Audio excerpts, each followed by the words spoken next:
La tasa de inflación interanual de la Argentina se dispara hasta el 211,4%, la más alta de todo el mundo. No solo eso, en el mes de diciembre la tasa de inflación intermensual explota hasta el 25,5%, la peor en todo el año 2023.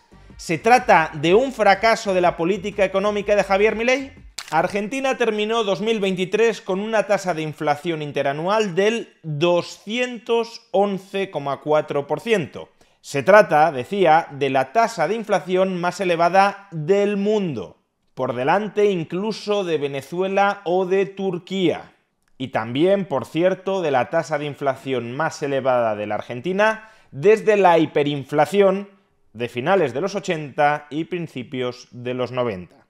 Y además, si en lugar de fijarnos en la tasa de inflación interanual, observamos la tasa de inflación intermensual, diciembre de 2023 respecto a noviembre de 2023, lo que observaremos es una aceleración de la inflación. Atendiendo a estos datos, la conclusión a la que uno debería llegar es la tremenda ruina, el tremendo expolio que para la Argentina ha supuesto el gobierno peronista kirchnerista de los últimos 4 años, porque la inflación acumulada a lo largo del año 2023 es una inflación enteramente responsabilidad del gobierno peronista kirchnerista, de Alberto Fernández, de Cristina Fernández de Kirchner y de Sergio Massa. No solo porque este gobierno estuvo gobernando o desgobernando los destinos de los argentinos hasta el pasado 10 de diciembre de este año 2023, sino también porque la alta inflación vivida en la Argentina durante las últimas semanas de gobierno de Javier Milei es entera responsabilidad de la nefasta política inflacionista perpetrada por el gobierno peronista kirchnerista de Alberto Fernández, Cristina Fernández de Kirchner y Sergio Massa. Sí, ya sé que hay muchísima gente que le tiene muchas ganas a Javier Milei y que desearía enterrarlo políticamente al mes de haber empezado a gobernar. Y como hay mucha gente que le tiene muchas ganas a Javier Milei y que desea enterrarlo políticamente desde el primer día que llegó a la presidencia, aprovechan y retuercen cualquier dato negativo para tratar de arrojárselo a la cabeza al gobierno de Javier Milei. En este caso no llegan a tener la desvergüenza todavía de imputarle la totalidad de la inflación del año 2023 al gobierno de Javier Milei, pero sí responsabilizan a Milei y a su gobierno de la aceleración intermensual en la inflación que, como acabamos de ver, se produjo en diciembre. Si Milei ha gobernado durante 21 días del mes de diciembre, ni siquiera durante todo el mes, pero sí durante 21 días, y en diciembre se produjo el peor dato intermensual de inflación en la Argentina de todo el año 2023, lo que vendría a demostrar esto es que la política económica que aplica Milei es peor que la política económica del peronismo. Sin embargo, durante sus 3 únicas semanas de gobierno en el año 2023, la única decisión de política económica que adoptó y que entró verdaderamente en vigor Javier Milei, y a la que por tanto se le podría atribuir responsabilidad en la inflación del mes de diciembre, fue la devaluación del tipo de cambio oficial del peso. Nada más, todo lo demás fueron anuncios. El proyecto de ley de bases y puntos de partida para la libertad de los argentinos no está aprobado. El ajuste fiscal todavía no está aprobado. El decreto de necesidad y urgencia se aprobó, pero entró en vigor el 29 de diciembre, de modo que no ha podido tener ninguna influencia en la inflación del mes de diciembre. Pero al menos durante el mes de diciembre, el tipo de cambio en el mercado entre el peso y el dólar se mantuvo aproximadamente en los mismos niveles en los que lo dejó Massa. Por tanto, tampoco cabe hablar de que las expectativas que pudo generar Javier Milei provocaran una huida del peso hacia el dólar. En todo caso, más bien contuvo esa posible huida del peso hacia el dólar. ¿Cabe pensar que esta decisión ha contribuido a incrementar, a acelerar la inflación del mes de diciembre? Pues sí, desde luego.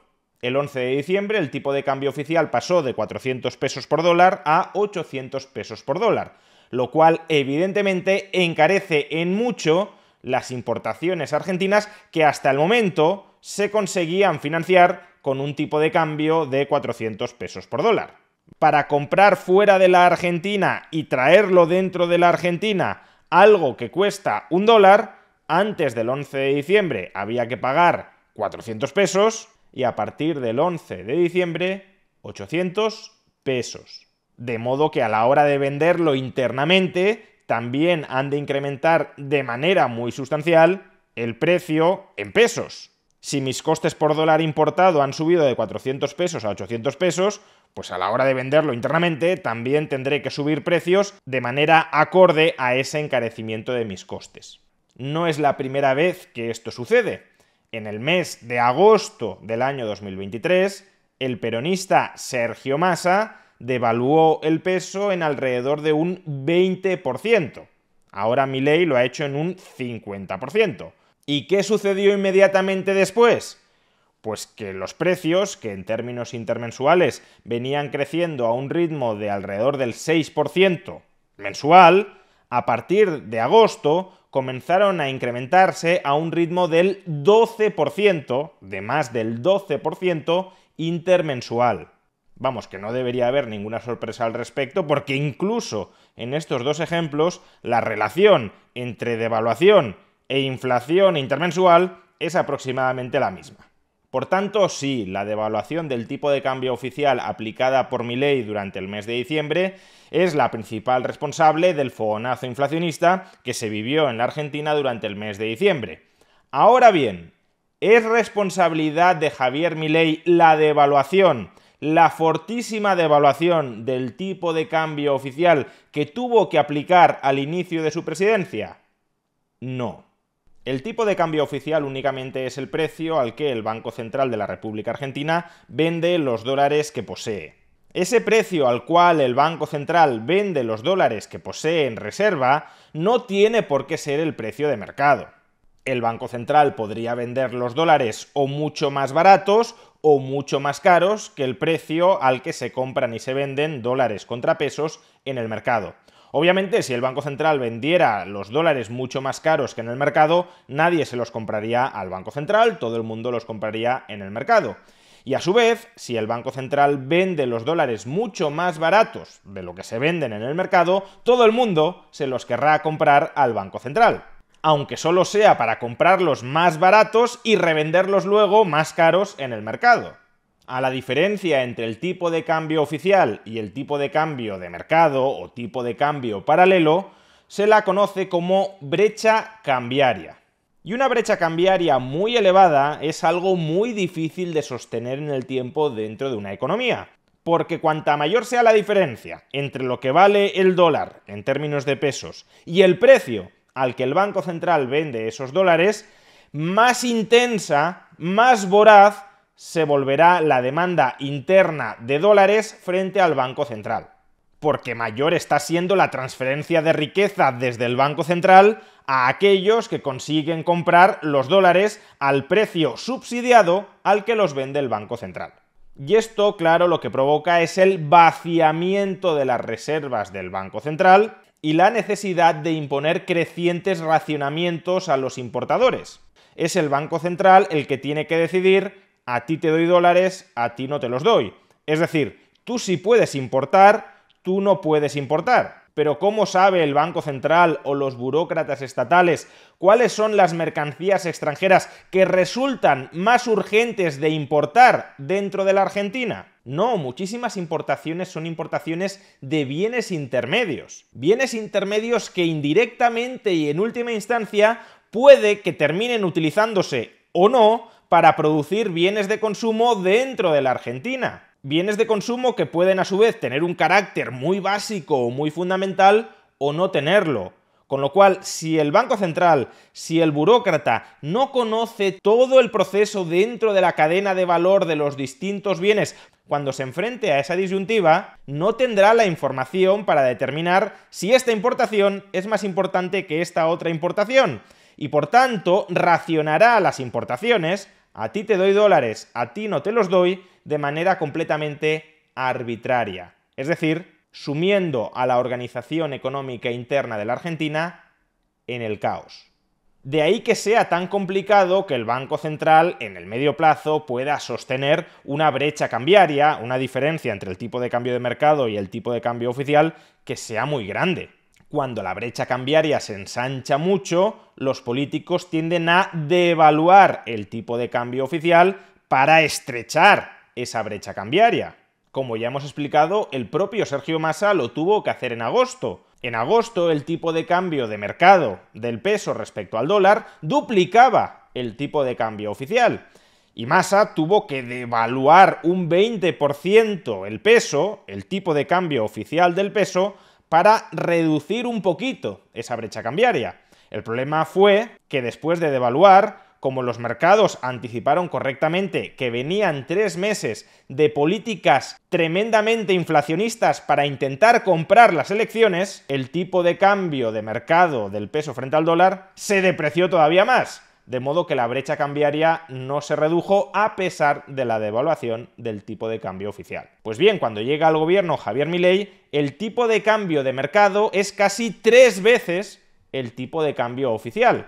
Cuando Javier Milei llega a la presidencia, hereda una gigantesca brecha cambiaria que no se podía sostener en el tiempo. Si Sergio Massa no devaluó el tipo de cambio oficial mucho más, mucho antes, para reducir esa enorme brecha cambiaria, fue porque venían elecciones. Y por tanto, lo que hace Sergio Massa es legarle a Javier Milei una muy onerosa hipoteca, una gigantesca bomba de relojería que Javier Milei está empezando a intentar desactivar.